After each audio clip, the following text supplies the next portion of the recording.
your final layout for your notepads, you go open InDesign, and if it's not in your tray down here, you go to your applications folder, and it looks like this. If it's not in your tray. Most of them it's in your tray. And as soon as it boots up, you go File, New. Now there are two kinds of documents. So here's Create a New Document. And when I do that, it gives me a selection window. You want everything in the default except for one thing you're going to change is you're going to make it the landscape way. You're going to make it wide. So that's where you change the landscape way. Now, like Photoshop, you can see your rulers along the top and the side, but they are in picas. So we need to go under InDesign Preferences and change your units and increments. See ruler units to inches. Actually, I lied. We actually do this one in pica. So forget that. We do it in pica because it's easily divided into thirds. See how this is 66? 1/3 of 66 is 22, so I put my ruler on it. See that blue line? I created that blue line by clicking and dragging. The next one goes on 44. And this should look like your rough layout. I can't really tell for sure if that's 44 because those numbers are so small. So I'm going to enlarge it a little bit, and then I can see if it's 44 or not quite.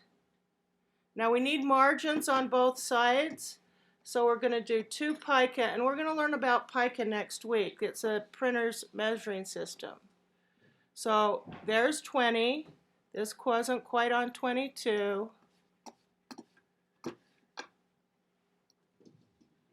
And 24. Now you've divided your notepad sheet into 3 different notepads.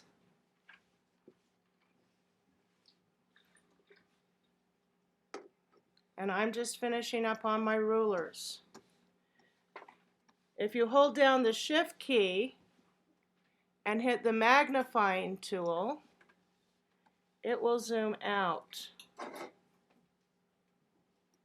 See the minus? Sorry, it's the Option key, so I can make it smaller. Now I have to do 3 different things on here. I need to do my notepad like I did my rough layout. So on my first one, I was going to put it in Times New Roman, regular, 36 point. This is where I aligned center it, and my nephew's name was Miles. Now I was going to do one for my niece Anna, but hers is going to be longer, so I'm going to make a longer text box. And I was going to do it in Comic Sans.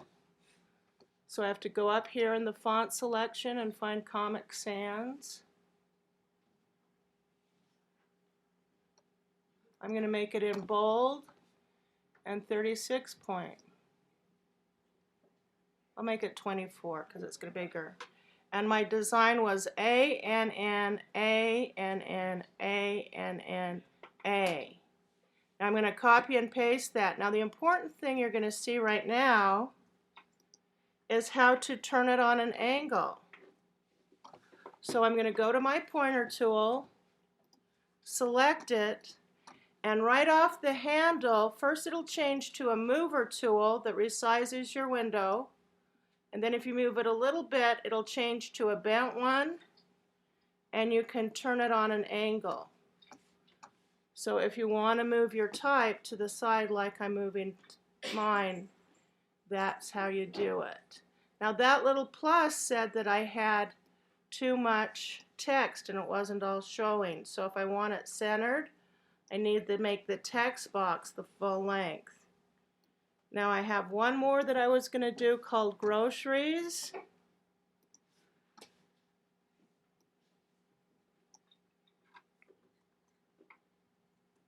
I don't know how to spell groceries, so it has its own spell check in it.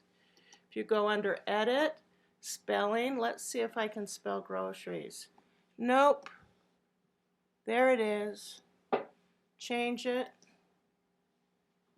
Start. Now everything's spelled correctly. Center it. Now I'm going to do something a little bit different on groceries.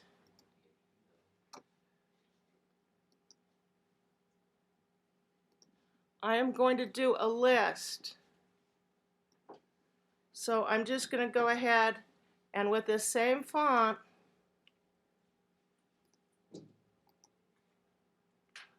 I'm going to align it left, and then I'm just going to go 1 period return, 2 period return. Then I can make a grocery list, or I can give it to my mom. Now the one thing I haven't done that you are supposed to have done by now is select all of your graphics.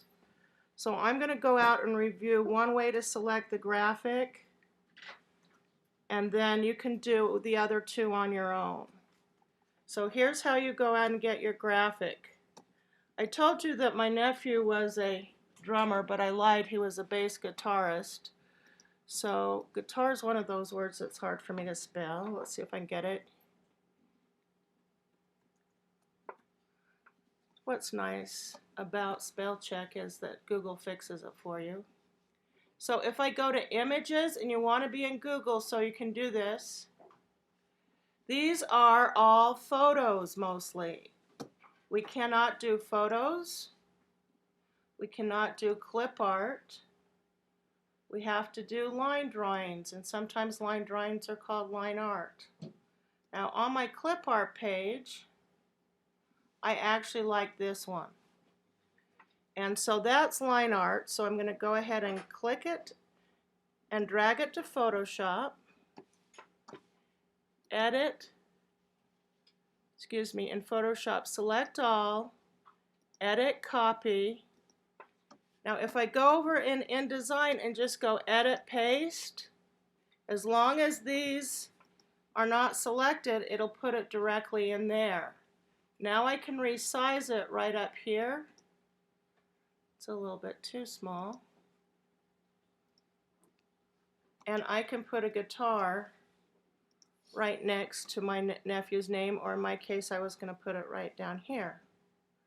So then you'll select a graphic for this one and a graphic for that one. Let's go find groceries just for fun.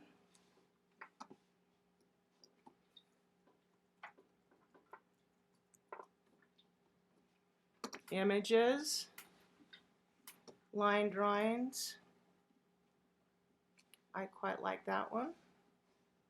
Sometimes you have to double click to select it before you drag it to Photoshop.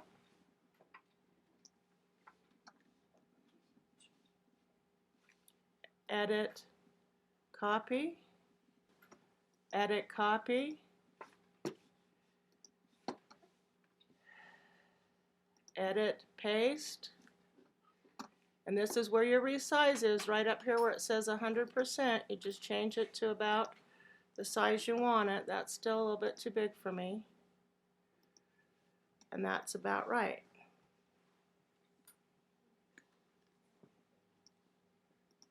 And that's the whole demo. Okie dokie. So go ahead and do that on your own.